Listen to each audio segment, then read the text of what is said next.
बच्चों, online class में आपका स्वागत है। बीएड द्वितीय वर्ष स्वयं की अवधारणा का हम अध्ययन कर रहे हैं, जिसमें हमारी फर्स्ट इकाई चल रही है। फर्स्ट इकाई भी अभिप्रेरणा से संबंधित है और अभिप्रेरणा के बारे में हमने बहुत कुछ अध्ययन किया ऑनलाइन वीडियो के माध्यम से, ऑनलाइन क्लासेस के माध्यम से। और इसमें हमने अभिप्रेरणा की परिभाषा, अभिप्रेरणा का अर्थ, उसके प्रकार, उन सभी का अध्ययन करने के बाद हमने उपलब्धि परीक्षण, उपलब्धि अभिप्रेरणा सिद्धांत के बारे में कल हमने वीडियो स्टार्ट किया था, जो एटकिंसन और मैक्लेलैंड इन्होंने ये सिद्धांत दिया था। आज हम जो सिद्धांत पढ़ेंगे, एटकिंसन और मैक्लेलैंड ने जो उपलब्धि अभिप्रेरणा सिद्धांत दिया है, उसमें हम लक्ष्य निर्धारण का महत्व और लक्ष्य प्राप्ति के बारे में अध्ययन करेंगे। आज का दिनांक भी है 7 तारीख।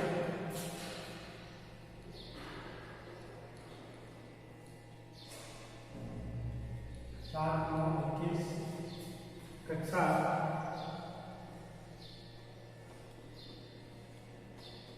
बीएड सेकेंड ईयर, विषय स्वयं की अवधारणा।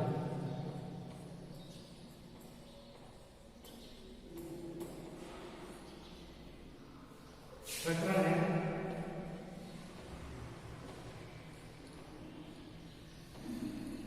लक्ष्य का महत्व। लक्ष्य का महत्व, लक्ष्य निर्धारण, लक्ष्य निर्धारण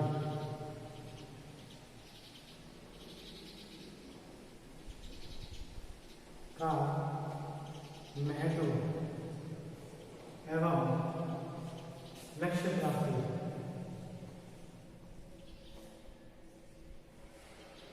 लक्ष्य प्राप्ति ये है अपने टॉपिक, लक्ष्य निर्धारण का महत्व और लक्ष्य की प्राप्ति या लक्ष्य प्राप्ति।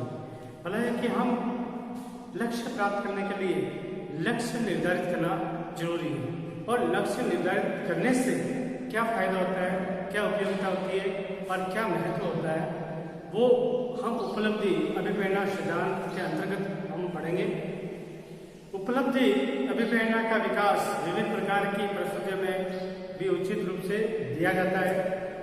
छात्रों में इसको विकसित करने के लिए विभिन्न तत्वों एवं परिस्थितियों का समायोजन करना होता है। यानी हमें लक्ष्य निर्धारित करना है, और लक्ष्य निर्धारित करके उसके महत्व को समझना है, तो हमें पहले लक्ष्य निर्धारण करना पड़ेगा। जैसे हम पॉइंट वाइज इसको थोड़ा सा पढ़ लेते हैं। लक्ष्य प्राप्ति की प्रक्रिया का क्या है? लक्ष्य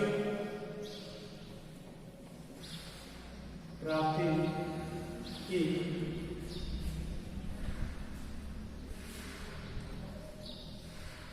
प्रक्रिया का क्या है?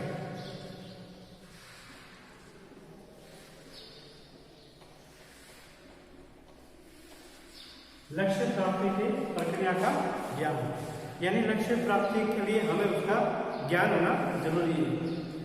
उपलब्धि अभिप्रेरणा की स्थिति उस समय तक उत्पन्न होती है जब छात्र को लक्ष्य प्राप्ति के संपूर्ण प्रक्रिया या उचित मार्गदर्शन मिलता है। इससे छात्र को यह अनुभव होता है कि वह लक्ष्य जिसके लिए वह प्रयास कर रहा है उपलब्ध हो सकता है या नहीं हो सकता। तो इसमें यही बताया कि लक्ष्य प्राप्ति की प्रक्रिया का ज्ञान, हमें लक्ष्य प्राप्ति कैसे करनी है उस प्रक्रिया का ज्ञान अवश्य होना चाहिए। नहीं तो अगर हमें लक्ष्य प्राप्ति का ज्ञान नहीं है, उसकी प्रक्रिया का ज्ञान नहीं है, तो हम लक्ष्य की प्राप्ति नहीं कर सकते। दूसरा है लक्ष्य की यथार्थता का ज्ञान। लक्ष्य की यथार्थता,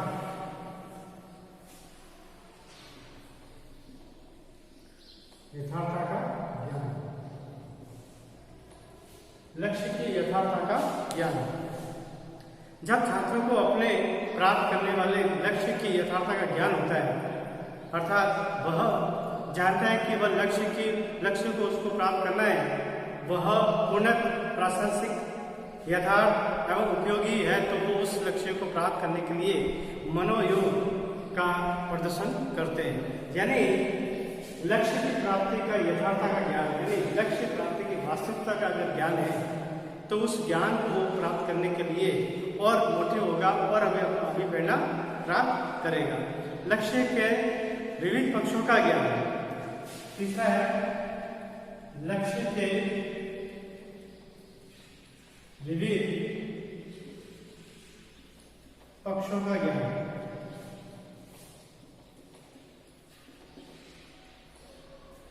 लक्ष्य के विविध पक्षों का ज्ञान, यानी हमें लक्ष्य हमने निर्धारित किया है, तो हमें लक्ष्य से संबंधित जितने भी विविध पक्ष है उन सभी का भी ज्ञान होना जरूरी है।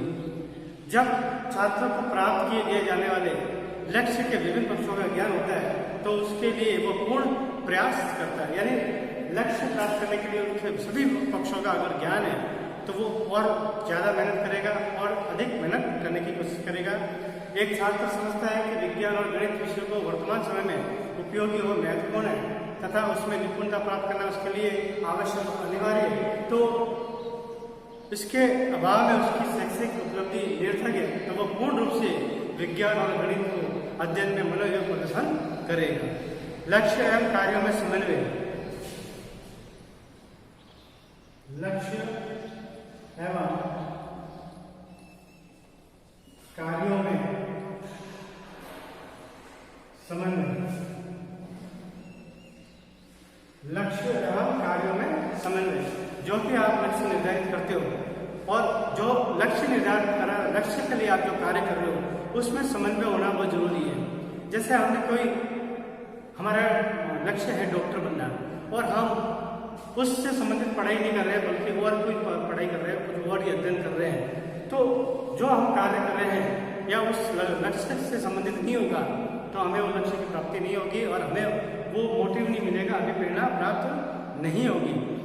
उदाहरण जैसे एक छात्र को संगीत में निपुणता प्राप्त करने के लिए लक्ष्य को प्राप्त करना है तो उसके लिए संगीत उपकरणों की उपलब्धि, संगीत शिक्षक की उपलब्धि तथा प्रशिक्षण आदि क्रियाओं का समन्वय होना चाहिए। जो भी हम कार्य कर रहे हैं, जिस लक्ष्य की प्राप्ति करना चाहते हैं, तो वो कार्य हर तरह की विधि, हर प्रक्रिया उस लक्ष्य से संबंधित होने चाहिए। अब है लक्ष्य का दैनिक जीवन से संबंध। आता है लक्ष्य का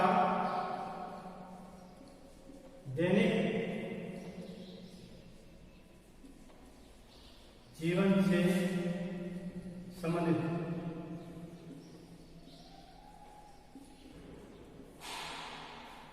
लक्ष्य का दैनिक जीवन से संबंध या संबंधित, यानी जो भी आप लक्ष्य निर्धारित करते हो वो अपने रियल लाइफ में, अपने वास्तविक जिंदगी से जुड़ा हुआ होना चाहिए। कई बार क्या होता है कि जैसे हम बच्चों को अगर पढ़ा रहे, छोटे बच्चों को पढ़ा रहे, तो हम अगर उसको मतलब कि मनोरंजन रूप से पढ़ा रहे हैं या रुचि से उसको पढ़ा रहे हैं तो उसमें बच्चा इंटरेस्ट लेता है, उसको पता है कि मुझे रुचि में इंटरेस्ट है, तो वो रुचि को जोड़ते वो पढ़ता है। अगर हम केवल पढ़ाते हैं तो उसको बोरिंग महसूस होता है। ऐसे ही बड़े बालकों, शिक्षार्थियों को अगर जीवन से जोड़कर नहीं पढ़ाया जाए या जीवन से जोड़कर अभिप्रेरणा नहीं दी जाए तो शायद उसमें वो अपना प्रयास नहीं बताएगा, मेहनत नहीं करेगा, उत्साह नहीं बताएगा। इसलिए जो भी आप लक्ष्य निर्धारित करते हो वो जीवन से संबंधित होना चाहिए, यथार्थ जीवन से जुड़ा हुआ होना चाहिए। लक्ष्य का आत्मस्वरूप से संबंध। लक्ष्य का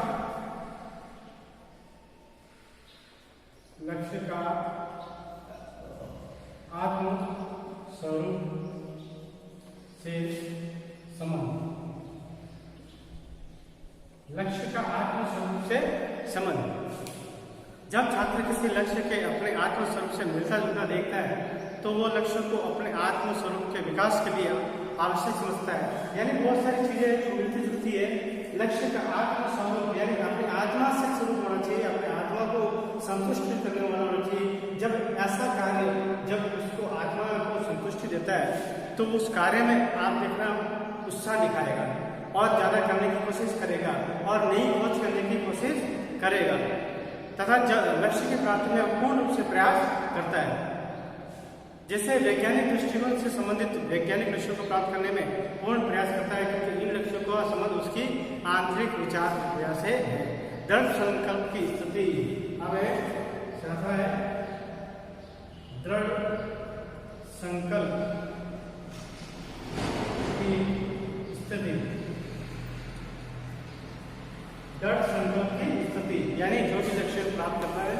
आज के वर्तमान युग में आप जैसे कोई भी प्रतियोगिता पास करना चाहते हो या कंपटीशन पास करना चाहते हो तो आपका दृढ़ निश्चय होना चाहिए। आपकी मतलब है कि पढ़ने की ललक होनी चाहिए, आपको ज्ञान प्राप्त करने की जिज्ञासा होनी चाहिए, तभी आप उस लक्ष्य को प्राप्त कर सकते हो। अगर आप के अंदर दृढ़ निश्चय नहीं है और आपके संकल्प की स्थिति नहीं है तो आप किसी भी छोटे से छोटा लक्ष्य को भी प्राप्त नहीं कर सकते हो। नेक्स्ट है प्रकृति के प्रति सकारात्मक दृष्टिकोण। आता है प्रकृति के प्रति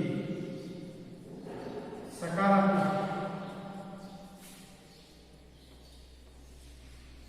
दृष्टिकोण। प्रकृति के प्रति सकारात्मक दृष्टिकोण यानी आपका प्रकृति के प्रति जो भी आप कार्य कर रहे हो, जो भी आप हासिल कर रहे हो अपने जीवन में, लेकिन उसके प्रति आपका सकारात्मक दृष्टिकोण होना चाहिए। कई बार क्या होता है कि हम जिसको लक्ष्य को प्राप्त करने की कोशिश करते हैं लेकिन लक्ष्य प्राप्त ना करके कुछ छोटी चीज प्राप्त कर लेते हैं तो हमें निराशा हो जाती है। नहीं, हमें निराशा नहीं करना है, हमें लक्ष्य की प्राप्ति के प्रति हमें कैसा दृष्टिकोण रखना है? सकारात्मक दृष्टिकोण रखना है। ठीक है, आज हम इतना करेंगे। ये थे लक्ष्य निर्धारण का महत्व और लक्ष्य प्राप्ति के सिद्धांत। धन्यवाद।